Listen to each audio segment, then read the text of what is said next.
Hi there. We are Decima and we are about to read chapter 4. Enjoy.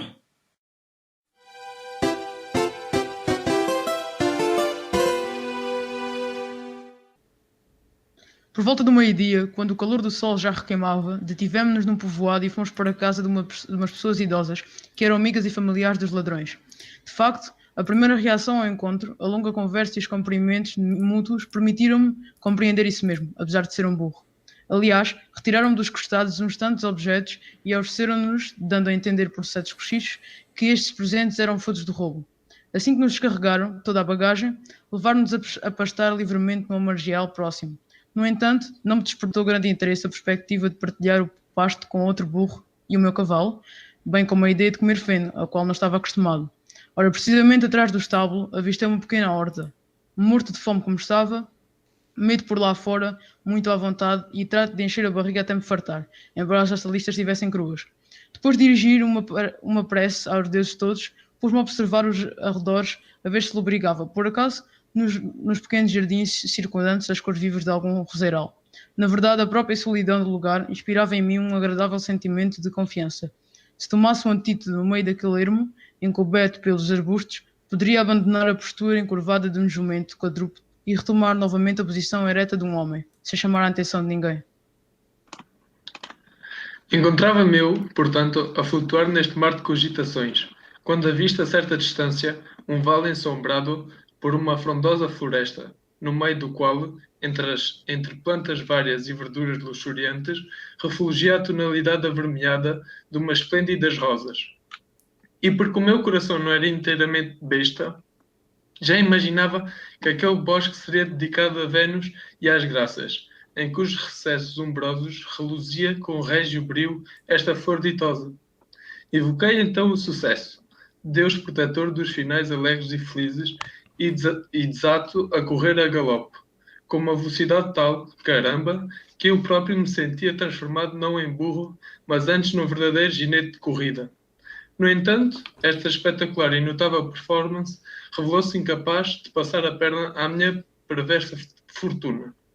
De facto, quando estava perto do sítio, não consigo vislumbrar as tais rosas, tenras e frescas, umedecidas pelo divino orvalho e pelo néctar, fruto de férteis charças e de afortunados espinhos. Não vejo sequer o vale, mas tão somente a margem do riacho, bordejado por uma sebe densa de arbustos. Estas árvores, cuja folhagem abundante se assemelha à do loureiro, produzem, à imagem de flores cheirosas, uns calicúlulos alongados de cor púrpura. No entanto, carecem por completo de odor, embora o vulgo ignorante, em sua rústica terminologia, lhes dê o nome de rosas de loureiro, cuja gestão é letal para toda a espécie de animais. Enlaçado por tamanhas fatalidades, quase ia perdendo o desejo de viver e estava disposto a tragar, de espontânea vontade, aquelas rosas venenosas. Mas enquanto avançava, hesitante, para a escolher, aparece um rapaz a correr, que era, segundo creio, um hortelão cuja colheita eu havia antes devastado por inteiro. Ao dar conta do prejuízo, veio sobre mim armado com um grande varapau e desata a malhar-me pelo corpo inteiro, a ponto de me pôr a vida em perigo, não houvesse eu tido a habilidade de vir em auxílio de mim mesmo. De facto, meti os costados ao alto, mandei-lhe uma saraivada de golpes com as patas traseiras e, depois de o deixar bastante maltratado e estendido na ladeira do monte adjacente, fugi para a liberdade. Mas foi então que certa mulher, provavelmente esposa do sujeito, ao dar por ele do alto, prostrado e meio morto, se arrojou sobre o rapaz com enormes gritos e lamentações, de maneira a atrair a compaixão sobre si mesma e urdir a minha ruína. Com efeito, os aldeões à uma, alarmados pelo pranto da mulher, chamaram de imediato os cães e põem-se a atiçá-los de todos os lados, a fim de os lançarem sobre mim e me despedaçarem no meio da sua furiosa raiva.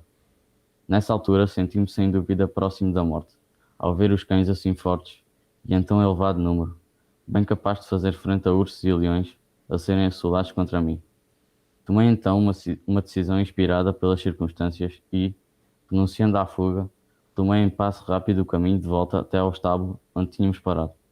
Os tais aldeões, que agora mal conseguiam segurar os cães, agarraram em mim e aprenderam-me a uma argola.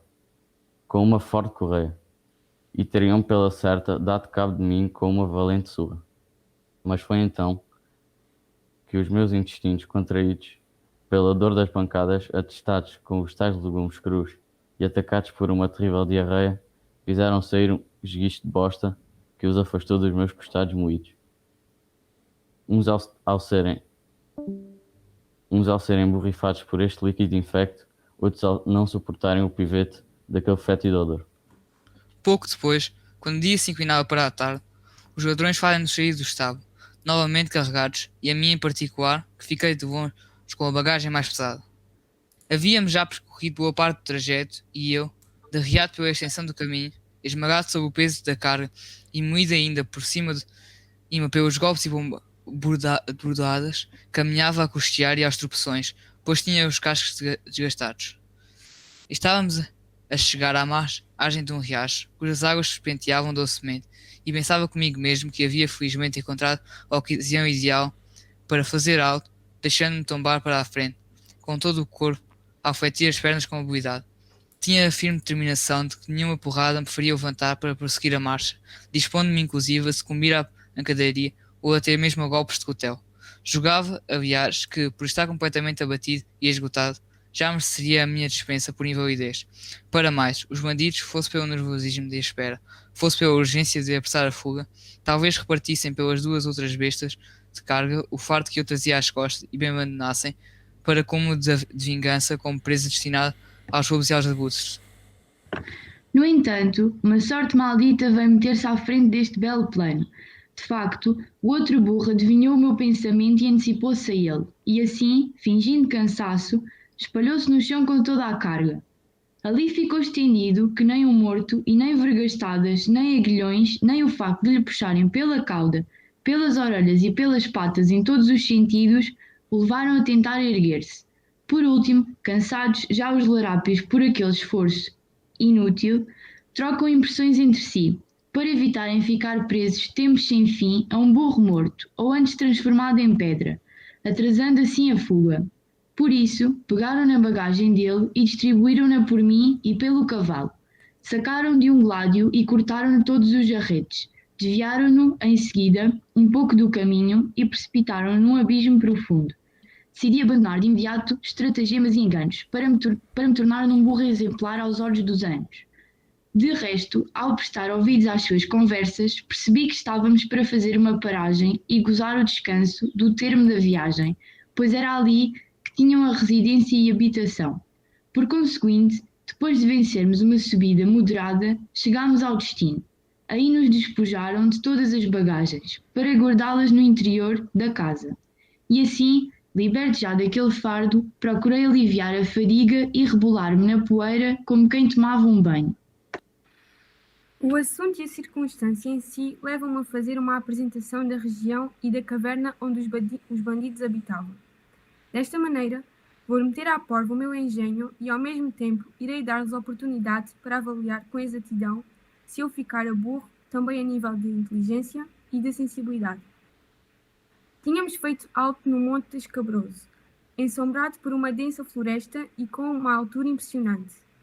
À volta das suas encostas alcantiladas, tingidas por rochedos pontiagudos e, portanto, inacessíveis, havia uma série de vales recortados por ravinas profundas, repletos de silveirais e isolados por todos os lados, oferecendo assim uma defesa natural. Do cume da serra jorrava uma fonte abundante em enormes borbotões, que formavam ondas de prata ao desempenhar-se pelas encostas abaixo. Depois, dividia-se em inúmeras ribeiras e espraiava-se pelo vale em lentas correntes, que acabavam por se reunir todas numa espécie de mar interior ou rio vagaroso. Por cima da caverna, mesmo nas orlas da montanha, ergue-se uma torre altaneira, fortes paliçadas feitas de sólidas sebes que serviriam bem para redes de ovelhas. Prolongam-se de ambos os lados e defendem o estreito corredor de acesso, como se fossem muralhas. À minha fé, caro leitor, poderias considerar esta fortificação uma espécie de átrio de uma casa de ladrões. Junto dela, nada mais havia além de uma cabana minúscula, coberta por um caniço amontoado ao acaso, onde, como depois vinha a saber, os vigias, tirados à sorte entre os salteadores, montavam guarda durante a noite. Pontos de cócoras. Quanto a nós, deixaram-nos à porta, atados a uma forte correia. Havia ainda uma velha, dobrada ao peso da idade, que parecia ser a única responsável pelo sustento e bem-estar deste grupo tão numeroso de jovens. Aliás, era com ar grosseiro que eles lhes davam ordens. Pois então tu, que era fugida à pira funerária, culmo da vergonha entre os vivos, única ser a quem até o orco tem fastio, vais continuar a divertir-te à nossa custa. A lapada cá em casa sem fazer nenhum, sem nos pôr sequer à disposição, a uma hora assim tardia, alguma coisa para nos refazer as forças e servir alívio, depois de passarmos tamanhos e tão arriscados trabalhos. Noite e dia, a única tarefa que te ocupa é enfiar a toda a pressa uns culpazes do puro nesse teu bucho insaciável.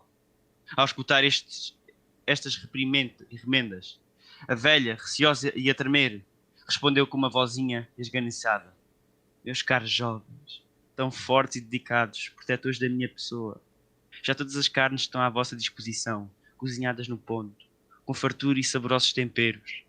Há imenso pão e vinho servido à maneira, nos copos bem esfregados. Além disso, a água está pronta, como de costume, para um banho rápido.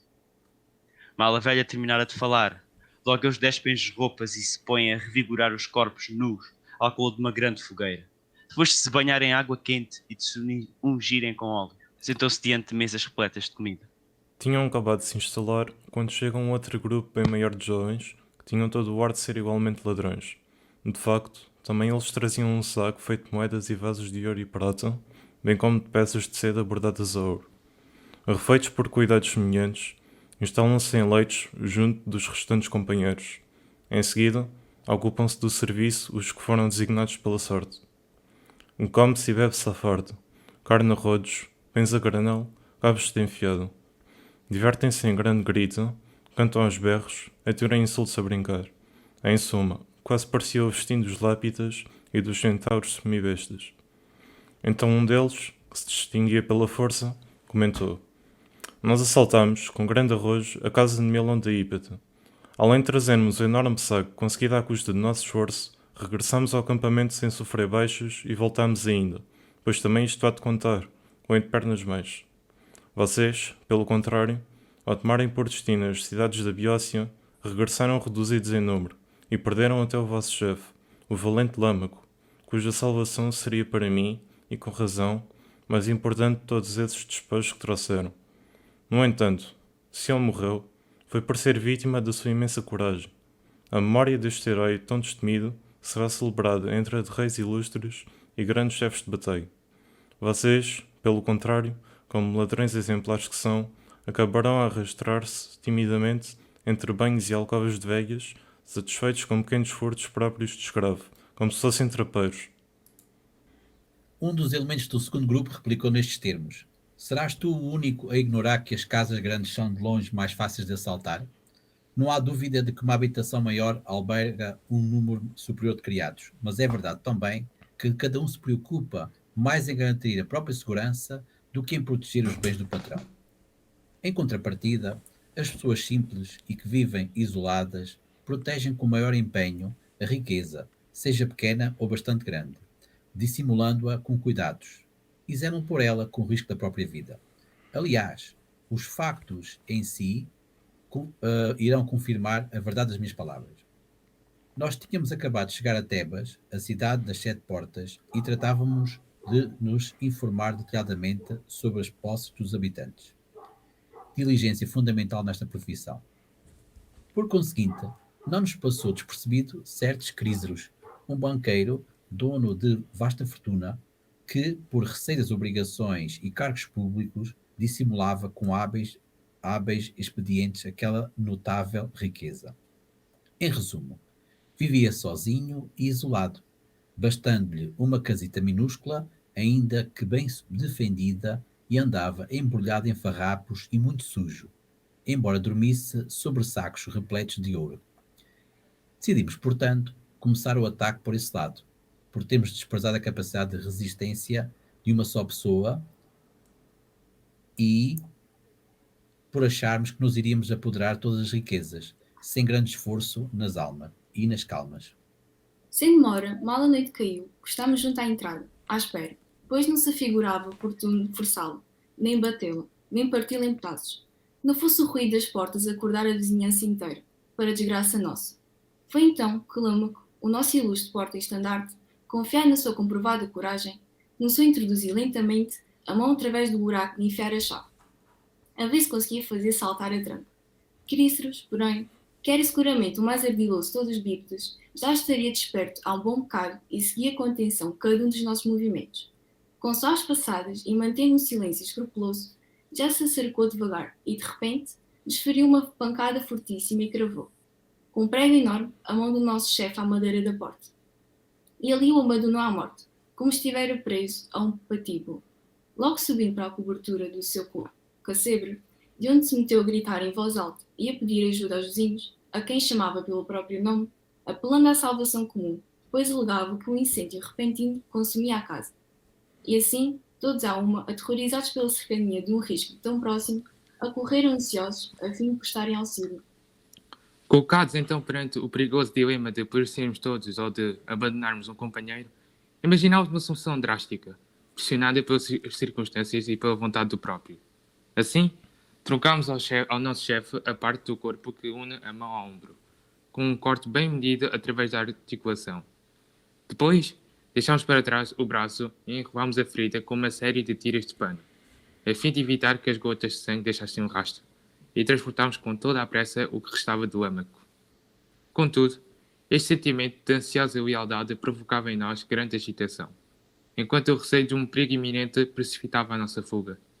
Portanto, sem conseguir avançar depressa e sem poder ficar para trás em segurança, aquele homem de espírito sublime e de uma coragem sem igual dirigiu-se a nós, com insistentes palavras e as preces mais tocantes, para nos exortar, pela destra de Marte e pelo sagrado vínculo do juramento, a que livrássemos da agonia e do cativeiro, com um golpe só, aquele bom amigo. De facto, que interessava a um forte bandido sobreviver ao próprio braço o único meio que lhe permitia rapinar e degolar? Já não se daria por bastante feliz, se pudesse sucumbir às mãos de um companheiro. E dado que não foi capaz de convencer nenhum de nós a levar a cabo este parredício voluntário, retirou, com a mão que lhe restava, o gládio, e, depois de beijá-lo demoradamente, enfiou-o pelo peito dentro, com um golpe fortíssimo. Então, depois de haver-nos prestado sentida homenagem a este magnânimo chefe, envolvemos cuidadosamente num lençol o que do seu corpo restava, e confiámo-o à descrição do mar. E aí jaz agora o nosso Lâmaco, tendo por sepultura todo o líquido elemento. Lâmaco pôs fim à vida com uma dignidade comparável às suas virtudes. Alcim, porém, apesar do engenho das suas façanhas, não logrou obter a mesma anuência da fortuna cruel. Depois de forçar a porta de entrada, introduziu-se no pequeno tugúrio de uma velha que estava a dormir, subiu então para o andar de cima e, em vez de apertar os gargumelos e matá-la, como devia ter feito, preferiu antes meter-se a passar para fora cada um dos objetos através de uma janela bastante larga, para que os pudéssemos ir levando. E, quando já tinha despachado todas as restantes coisas, não quis deixar para trás o colchão onde a velhota dormia. Por isso, atirou abaixo do leito e retirou os cobertores, com o intuito de mandá-los também pela janela. Entretanto, o diabo da velha agarrou-lhe os joelhos e pôs-se a suplicar nestes termos: "Por favor, meu filho, por que razão estás a oferecer aos pobres e esfarrapados pertencentes de uma velha miserável a uns vizinhos ricos para cuja casa dá esta janela?" Iludido por tais palavras e pela astúcia da manha, Alcim julgou que lhe estavam a dizer a verdade. Ficou, portanto, receoso de que tudo o que antes mandara para baixo, e o pensava ainda mandar, fosse ter não às mãos dos companheiros, mas antes à casa de um estranho. Estava agora consciente desse erro. Pendurou-se então na janela para inspecionar tudo com cuidado, e em especial a casa contígua, com o intuito de avaliar as riquezas de que ela havia falado. Era um acto corajoso, embora muito imprudente. Estava ele inclinado para a frente e suspenso no ar, completamente absorto na observação, quando a criminosa da velha lhe deu um empurrão pequeno, embora brusco e inesperado, e aí o fez precipitar-se de cabeça. Além de cair de uma tão grande altura, foi bater ainda por cima contra uma pedra enorme que por lá se encontrava, acabando por fraturar e expor a caixa torácica. Foi a vomitar rios de sangue arrancados às entranhas que ele nos contou o sucedido e exalou a vida sem sofrer durante muito tempo. Demos-lhe uma sepultura idêntica à do primeiro e enviámo-lo a Lâmaco como seu digno sucessor. Então, abatidos pelo golpe destas duas baixas, renunciámos aos planos para Tebas e subimos até Plateias, a cidade mais próxima. Aí não se falava de outra coisa, a não ser do combate de gladiadores que Democares ia oferecer. Na verdade, tratava-se de uma pessoa de primeira importância entre a aristocracia, senhor de vastas riquezas e de uma liberalidade sem par, de modos que organizava os divertimentos públicos com um aparato digno da sua riqueza. Quem poderia ter o engenho e a eloquência necessária para exprimir em termos adequados cada pormenor destes preparativos tão variados? Aqui, gladiadores famosos pela destreza do braço, ali, caçadores de comprovada agilidade, mais adiante, condenados sem esperança de redenção, que engordavam as próprias carnes para servir de alimento às bestas.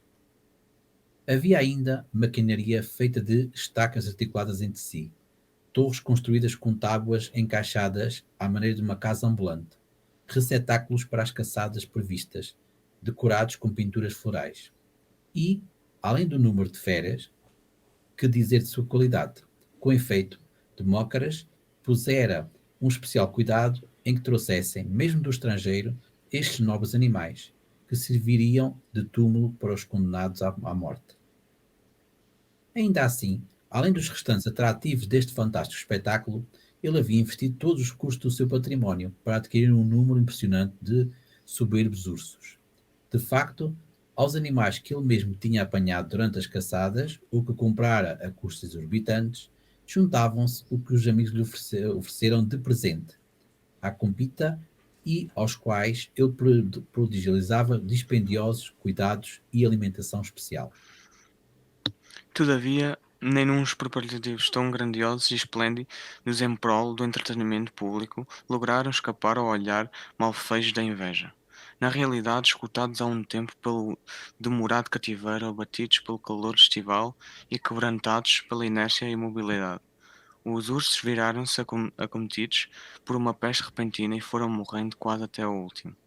A cada passo estendidos pelas ruas, se topava com os corpos moribundos destas feras, como se tiverem sofrido um naufrágio.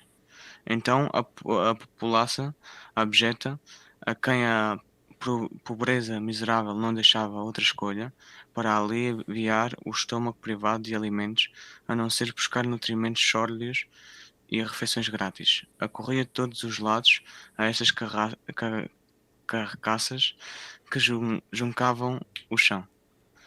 Ora, tal situação inspirou em mim e neste baú um engenhoso plano. Agarramos num dos ursos, que tinha um porte superior a dos restantes, e levámo-lo para outro nosso abrigo, como se fôssemos preparar para servir de comida.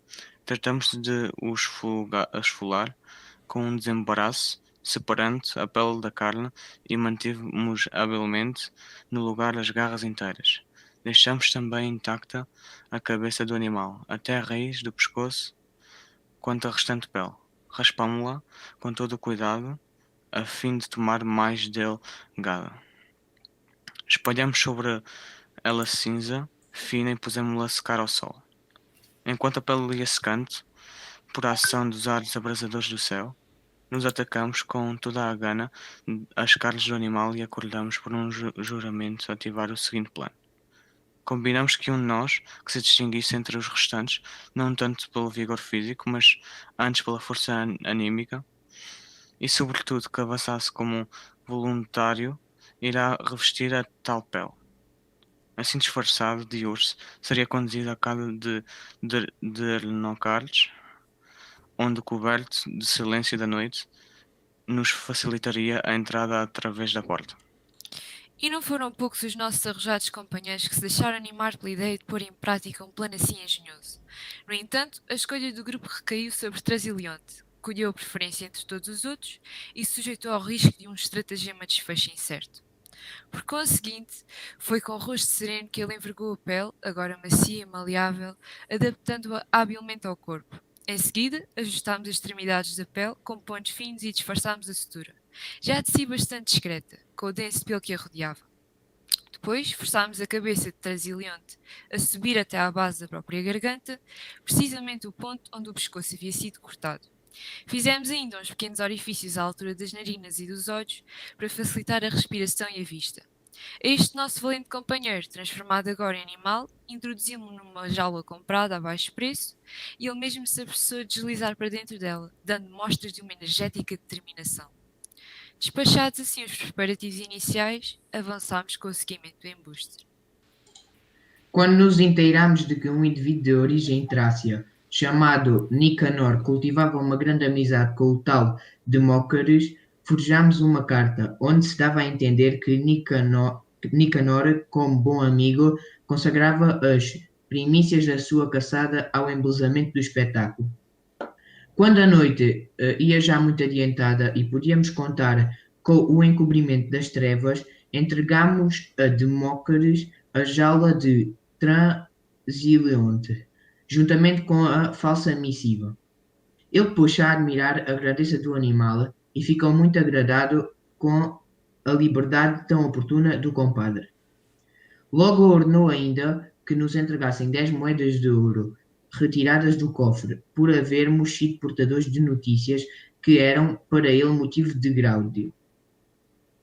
E pois que a novidade costuma atrair o espírito humano para espetáculos inesperados, houve grande número de pessoas a acordarem na expectativa de ver a fera. Com muita austácia, porém, o nosso Transilionte mantinha ao largo inspeções mais curiosas, ao fazer frequentemente avanços ameaçadores. Os cidadãos não paravam de comentar, em uníssono, que Demócares era uma pessoa bastante afortunada e feliz, dado que, após uma tão elevada mortandade entre os animais, lá conseguira, com este novo reforço, resistir aos golpes da fortuna. Ele ordenou, por fim, que o animal fosse levado quanto antes, e com os maiores cuidados, para a sua propriedade rural, mas eu logo intervim para dizer: Nem penses, caro senhor, em colocar este urso, fatigado como está pelo calor do solo e pela extensão do caminho, na companhia de muitos animais, os quais, de resto, segundo se conta, até nem goza lá de grande saúde. Porque não arranjas antes em tua casa um lugar aberto e arejado, de preferência situado perto de um tanque para refrescar o ambiente? Ou por acaso ignoras que os animais desta espécie costumam habitar sempre em bosques densos, em cavernas úmidas e perto da frescura das fontes? Atemorizado por estes avisos e depois de evocar mentalmente o número de feras perdidas, Demócares assentiu sem dificuldade e de bom grado que nos permitiu que colocássemos a jaula onde nos parecesse melhor. Eu acrescentei ainda: aliás, estamos dispostos a ficar de vigia ao pé da jaula durante a noite, a fim de garantirmos com todo o cuidado que o animal, agora escutado pelo calor e pelo incómodo da deslocação, recebe alimento a horas e a bebida habitual. Não há razão para estarmos a dar essas canseiras, retorquiu ele. De facto, já quase toda a criadagem está bem rodada por uma longa prática de dar a comer a ursos. Depois disto, dissemos e fomos embora. Ao atravessarmos a porta da cidade, avistámos um monumento fúnebre, situado no meio da estrada, num lugar ermo e escondido. Havia por lá umas tumbas entreabertas e da podridão e ao peso dos anos. Estavam ocupadas por cadáveres quase feitos em pó e cinzas. Abrimos alguns deles ao carro, para servirem de esconderijo ao despojo que esperávamos vir a obter. Depois, e seguindo o costume da quadrilha, abordámos pelo momento da noite em que não há luar e quando o sono vem, de modo próprio, pela primeira vez, assaltar e oprimir os espíritos mortais, com maior intensidade. Então, o nosso bando, de galados em punho, ajuntou-se precisamente à porta de Demócares, como se fosse uma convocatória para a rapina. Com zelo nada menor, Transilionte esperou até chegar precisamente na hora altura da noite para a gatinagem, e deslizou para fora da jaula. Depois, com a espada, despassou um a um todos os guardas que dormiam profundamente junto dele, e despachou por fim mesmo o porteiro. Apoderando-se então da chave, franqueou-nos na entrada principal. Voámos de imediato lá para dentro e, uma vez no interior da casa, ele indicou-nos um armazém onde, com ele perspicaz, vira guardar na parte anterior uma grande quantidade de peças em prata. Logo unimos esforços para derrubar a entrada. Ele trata de ordenar a cada um dos nossos companheiros para acarretar a maior quantidade possível de ouro e prata, esconder tudo na morada daqueles mortos fidelíssimos e de voltar a toda a pressa para levar um novo carregamento. Quanto a mim, ficaria sozinho, mas no interesse do bando inteiro, junto ao umbral da casa, a fim de viajar tudo com muito cuidado, até que regressassem. Na realidade, a visão do urso a correr pelo meio dos compartimentos parecia um recurso suficiente para pôr em fuga algum criado que por acaso expressasse. De facto, mesmo sendo forte e corajoso, ao ver-se perante a figura de um animal tão corpulento, sobretudo de noite, que não teria digado de fugir, que não iria logo fechar-se no quarto, a tremer, depois de correr bem os relógios. Porém, todas estas disposições, planeadas com tamanho, cuidado e ao pormenor, enfrentaram um fatal contratempo. De facto, enquanto aguardava, na expectativa, o regresso dos nossos companheiros, houve um escravozito que, despertado certamente pelo ruído ou então por obra divina, se escapou à socapa. Ao avistar o animal, que andava de um lado para o outro, sem entraves, pelas divisões da habitação, guarda um rigoroso silêncio, volta pelo mesmo caminho e, fosse lá como fosse, consegue contar a toda a gente o que observara. Sem demora, a casa inteira fica repleta de um rodopio enorme de criadagem. A noite é aclarada pelo brilho das tochas, das lâmpadas, das velas de cera ou de sebo, bem como de todos os demais instrumentos de iluminação noturna.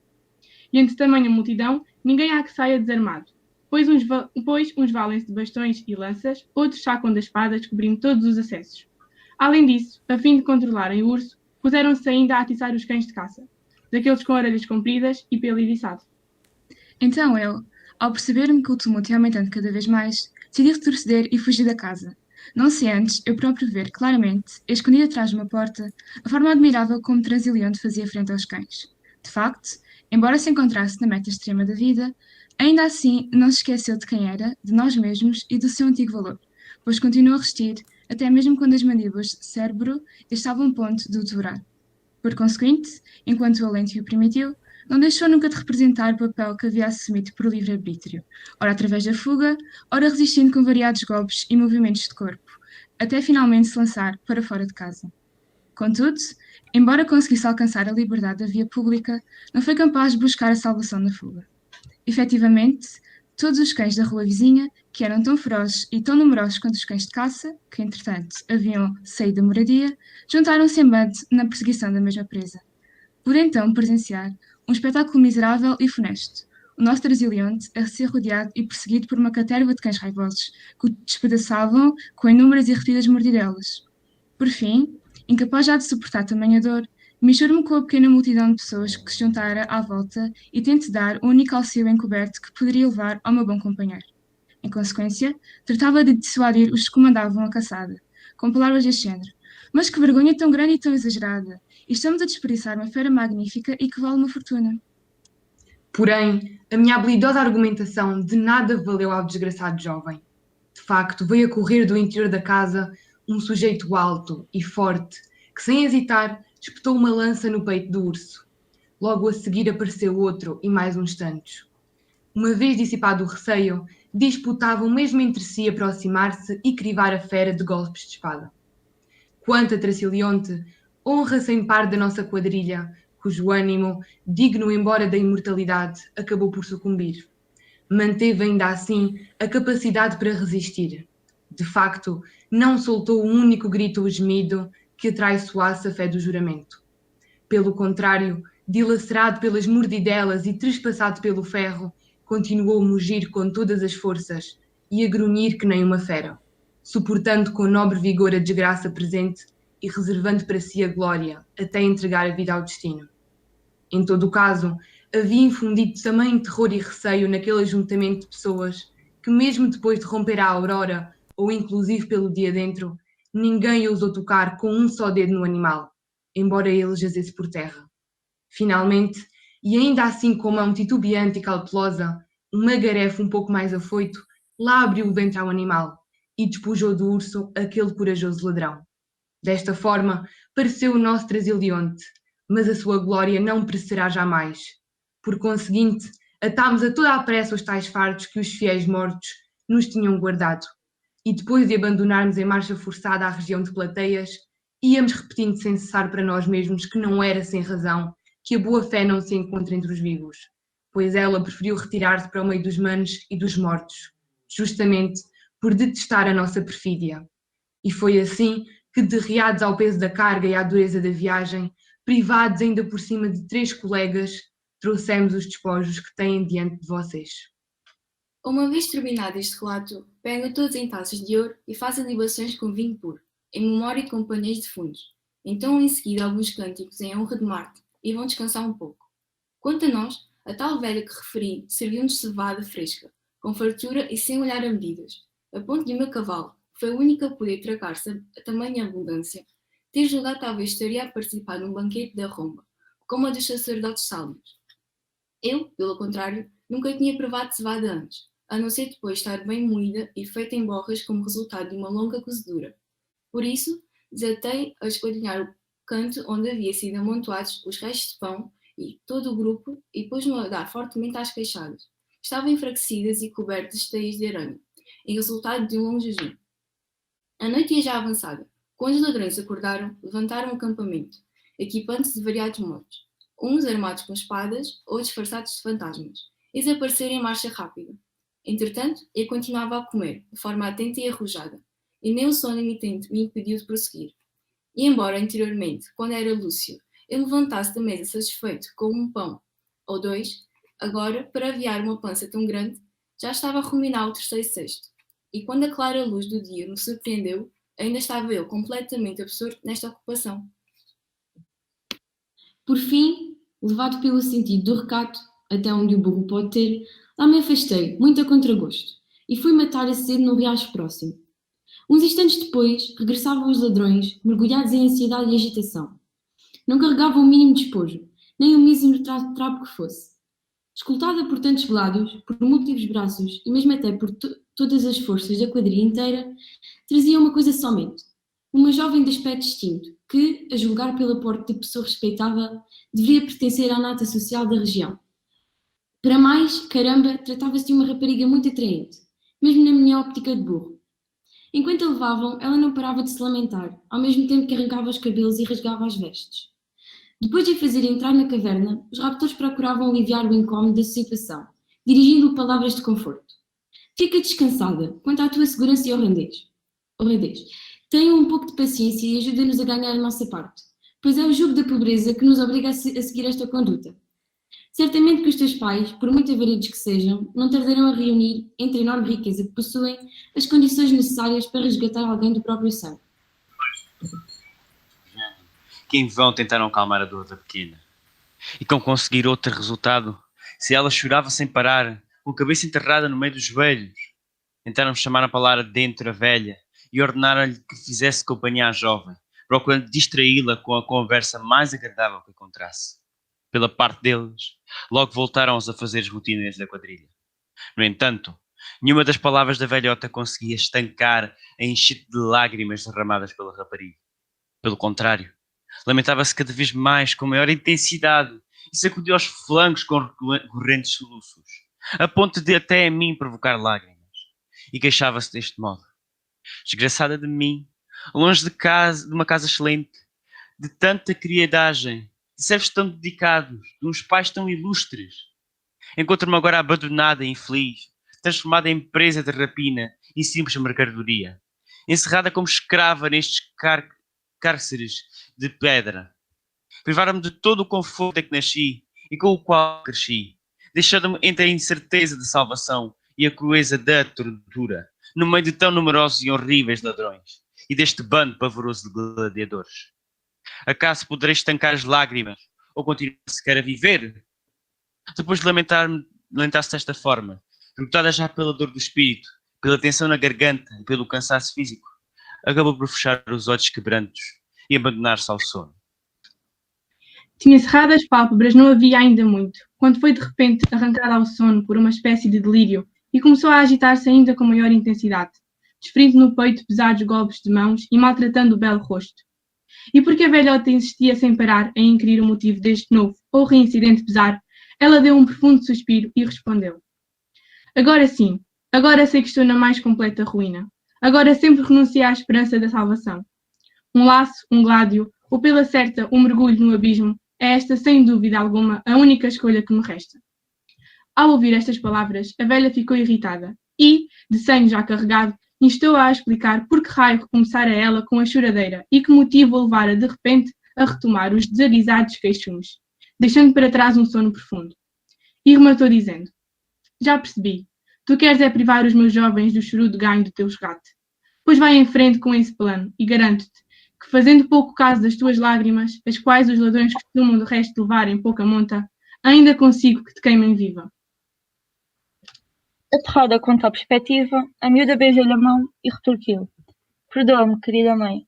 Recorda-te da piedade humana e concede-me um pouco de apoio nesta minha tão difícil situação. Embora os longos anos hajam feito de ti uma pessoa castigada pela vida, não creio, ainda assim, que tenha secado por completo a compaixão. Debaixo dessa venerável brancura dos teus cabelos, se não reparam no dramático cenário da minha desgraça. Há um belo jovem, primeiro entre da sua idade, a quem a cidade adoptou, por unanimidade, como filho público. Além disso, é meu primo direito e apenas 3 anos mais velho do que eu. Foi criado comigo desde a minha tenra idade e agora, que chegou adulto, continuamos companheiros inseparáveis, compartilhando o nosso doce lar e até o mesmo quarto e a mesma cama, pois ele está ligado a mim pela mútua afeição de um amor puro. Desde há algum tempo estava comprometido por votos nupciais a celebrar o pacto conjugal e obtivera já o título de esposo, através dos consentimentos dos nossos pais, em acto oficial. Durante a cerimónia destinada às núpcias, estava eu rodeado por grande número de familiares e parentes, enquanto oferecia sacrifícios nos templos e santuários públicos. Coroas de louradora adoravam a casa inteira, que retomava cantos nupciais, iluminada pelo canto de tochas. Entretanto, a minha desditosa mãe apertávamos muito ao regaço, tratávamos de ajeitar convenientemente o vestido da boda e, enquanto me recobria de inúmeros beijos doces como mela, acalentava já, com os fiéis votos, a esperança futura de descendência. Dá-se então, derrompante, a entrada impetuosa de um grupo de gladiadores, exibindo a crua face da guerra, à medida que vão rampejando os picos descobertos e anunciadores das armas. Não empregam, contudo, as mãos para matar nem para roubar. Pelo contrário, aglutam-se entre formação densa e cerrada e dirigem-se de imediato em direção ao nosso quarto. E como nenhum dos familiares deu luta nem ofereceu a menor resistência, raptaram-me, desgraçada, estupefacta e a tremer de horrível pavor, dos braços da minha própria mãe. E assim, é exemplo de que ocorre já com os hastis e por Tesilau, também estas núpcias foram invadidas e arruinadas. Mas eis que um terrível pesadelo me faz reviver, ou antes leva ao extremo este infortúnio. De facto, parecia-me que, violentamente arrancado ao lar, ao tálamo, ao quarto, ao próprio leito, eu avançava por ermos inacessíveis, enquanto ia chamando pelo nome o meu desafortunado marido. E ele, mal se vira apartado dos meus abraços, molhado ainda pelos perfumes e coroado de flores, logo se pôs a seguir as minhas pistas, enquanto pés alheios me carregavam. E porque ele se lamentava com grandes gritos de rapto da adorável esposa e convocava o testemunho e o auxílio do povo, um dos bandidos, irritado com aquela incômoda perseguição, agarrou numa grande pedra que tinha aos pés, lançou-a contra o meu pobre e jovem marido e tirou-lhe a vida. Foi a crueldade horrível de semelhante visão que acabou por arrancar-me, apavorada, àquele fundos de sonho. A velha, que acompanhara com suspiros as lágrimas do jovem, dirigiu-lhe então as seguintes palavras: Bom ânimo, senhora minha, e não te deixe aterrorizar pelas vãs imagens dos sonhos. De facto, não só as imagens que apareceram em sonhos diurnos são consideradas falsas, como por vezes até as visões noturnas pressagiam resultados opostos à realidade. Por conseguinte, chorar, receber açoites e às vezes mesmo ser degolado anunciam lucro, prosperidade e abundância. Pelo contrário, rir, encher a barriga de guloseimas e doces ou partilhar os prazeres de Vênus predizem antes que a pessoa está a ser acometida por tristezas de espírito, doenças do corpo e outros males. Em todo o caso, vou procurar distrair-me em seguida com umas belas histórias e contos de velha. E assim deu início ao relato. Obrigado.